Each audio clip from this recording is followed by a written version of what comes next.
Hello everyone, and welcome back to Minecraft Academy. I'm flying around my base, and I realize that I am very good at starting projects. I have so many plans all the times of things I want to do, and I just run along and start things, and I don't really finish the things I've already started. If you see, this area isn't finished. This area definitely isn't finished. I've started this area. The only thing I think is actually finished is the woodcutter area. It actually looks finished, even though I lose my masons working here once in a while. This island is spawn-proof from zombies and such, but they like to take a stroll along on the beach at night, and then the drown come up and eat them. Not very smart. But I replace them once in a while. Yeah. I only have one dude now. I had two a couple of days ago. Well, yeah. And I still have a lot of stuff that I want to do pretty soon. I want to start my shop at the shopping island. And I need to get a new source of emeralds. Because earlier I was just trading regular stone for emeralds when I could trade them 1 for 1. But with the new rules, with the zombification rules, that's not really possible anymore. So I need to get a new source of emeralds, and the most logical thing to make is melon and pumpkin farms, and start trading with farmers. So that's something I want to do too. I have so many projects all the time. So, to start off, I was thinking that we start from the beginning. Because when people come to visit my island, this is the area they come to, because they usually come through the nether. Which is something I want to work on too. I want to make the nether tunnels better. But that's also a project for the future. So, the first thing they see when they come to my base is this area. And I mean, it's not horrible, but it also isn't great. It's not finished in any way. So I think that we will start over here. We will have to move the sheep and the chicken. The chicken I got from Joker.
All done. What do you think? This portal gazebo thing I made is a mix between these pillars I copied from my tower up there, and the domed roof is about the same as my nether hub thingy. I decided to open up between the lake and the ocean just to make the landscape a bit more interesting, and add another bridge. As you see, I just made about a smaller version of the one I have over here. And this, when I came to this island, this was actually also connected. So I just did the same thing over again over here. But what I'm really happy with is this path design I came up with. This is a mix between coarse dirt, brown concrete powder, and brown mushroom blocks. See, it looks very soft and blends in with the environment, the landscape. And it also blended in really well with the jungle wood in the bridge. So now I'm thinking maybe I should switch all of these basalt roads for this design. I like this a lot better. This looks a little bit out of place and doesn't really fit with the style. Because when you see where it connects with other stuff, it connects with brown stuff in all ends. So it doesn't make sense to have it black and gray. So I might just do that. That is so much better. Don't you agree? Now when all the roads are switched out, you really see how out of place that black and gray thing looks. Yes, this is the way to go, I think. You might be wondering why I'm wearing a headlamp, and also why I look this stinky. That is because I have been digging a hole in this cave. Or at least I've been making a hole that already existed a bit bigger. Because this entire mushroom island, it's like, look at this. You can play Terra Swoop Force down in here. It's like a Swiss cheese. All of it. Can you imagine what kind of a mob paradise this would be if this wasn't a mushroom island? And the reason I made this giant hole here is because I want to make my farm here. And I have actually been inventing. I have been inventing a melon, pumpkin, and sugarcane farm. Because the one we made over at our industrial place, that way I think, it's just not efficient enough. The reason I'm making it here underground is because I want it close to my base, so it will be loaded when I play around here, but still out of sight, because redstone farms doesn't really fit with the look upstairs. So let me show you what I had in mind. Welcome to Builder Explains Redstone. Or at least I'm going to attempt to try to explain it. This is the farm I have been inventing, or I have been inventing most of it. This part, this side, is, as you see, a melon and pumpkin farm. And it's very simple. When the observer sees a melon and pumpkin growing, see this change, the pistons on either side of it shoots off the melon, and then it falls down into the water, and you can transport it away to whatever collection system you choose. And this design, the melon pumpkin design, is invented by a brilliant Minecrafter called Impulse SV. I will link his channel in the description. You should go and check him out. He's amazing. So I stole that part from him, or borrowed, you can say. But then on the other side, I added a sugarcane farm. So when the observer shoots off the pistons on either side, it also shoots off the pistons on the other side. So it harvests the sugarcane.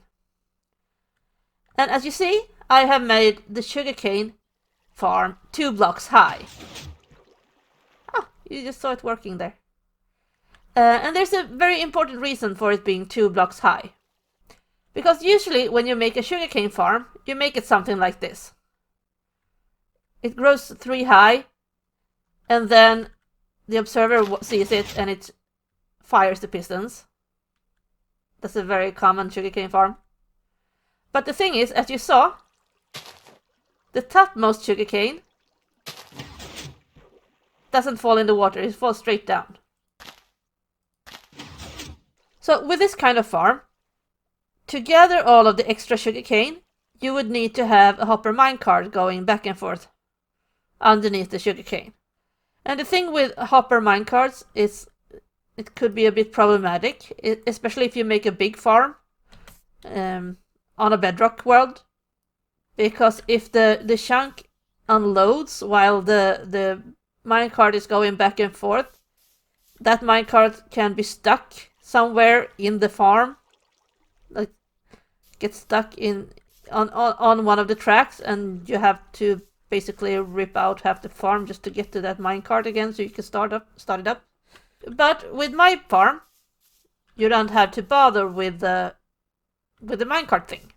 By making it 2 block high with a ceiling above it, something that prevents it from shooting upwards, you don't lose any sugarcane. Because the only way this sugarcane can go is straight ahead. And there's no sugarcane above that could fall down. So the piston just shoots this sugarcane straight out. Let me speed up the ticks so you can see how it works. Let's put it on 500.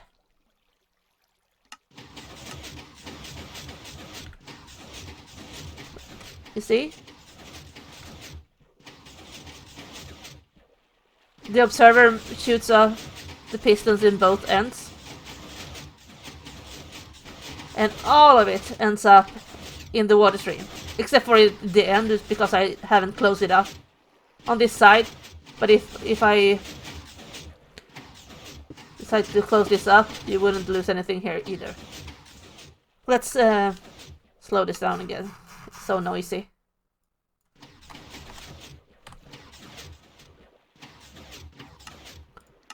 There we go.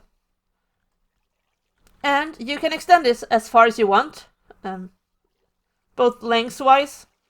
You just keep adding observers and pistons. And also you can stack it however high you need it.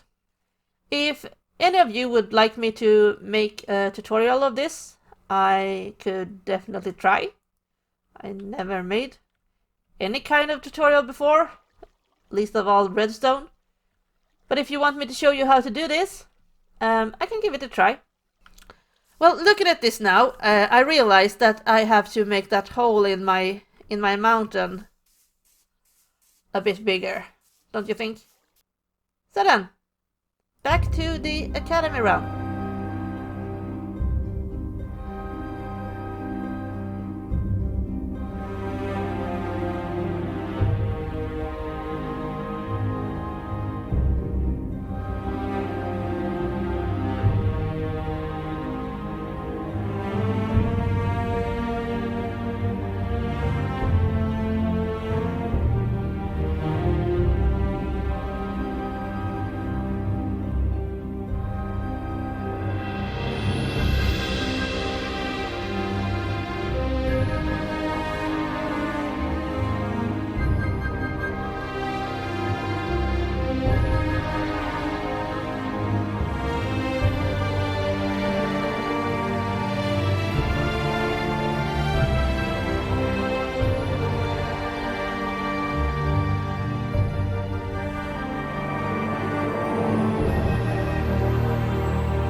And this is the farm we ended up with. This is melon, sugar, pumpkin, sugar. And it works like a charm. The reason I chose to go with glass for the build is partly because it lets light through, so you can light it up from within, as I did with the shroom lights. And also it looks good. Makes it look kind of like a greenhouse. There it goes. You might be wondering where all my crops end up. I made like a dropper spitter here that spits the crops out into this bubble vader. And for now, everything just ends up in this chest over here. The thought is that I will make a building up here. Might even be like a... Oh! Did you see that chicken jump? Well, it might be like a trading hall thing for farmers. So then all of the melon and pumpkins get spit up right up into the farmer trading hall. But I will have to think up a design for this building first, so that will be something for our next episode. But before we end this episode, I want to make an experiment and see how this place looks with ray tracing on. Look at this. You know, I prefer to play with the original textures.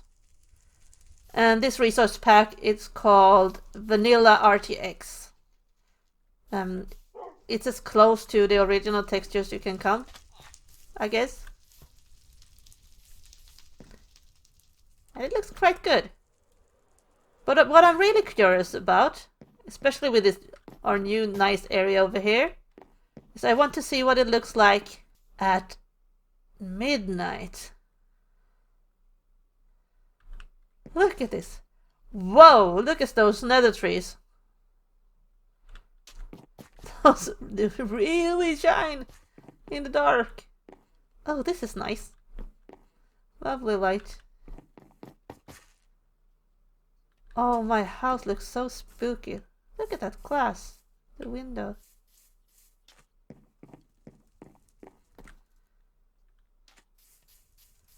I don't know how much of this will render on YouTube, but I hope it will look kind of good. I'm not sure that I like the RTX version of the nether trees. It's a bit bright.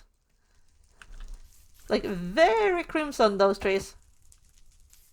Doesn't even look like trees anymore. I guess they're not trees, they're mushrooms. Oh, let's go look at the harbor.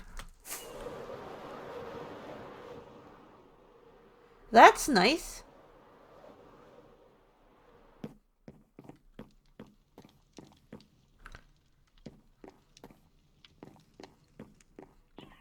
Hello.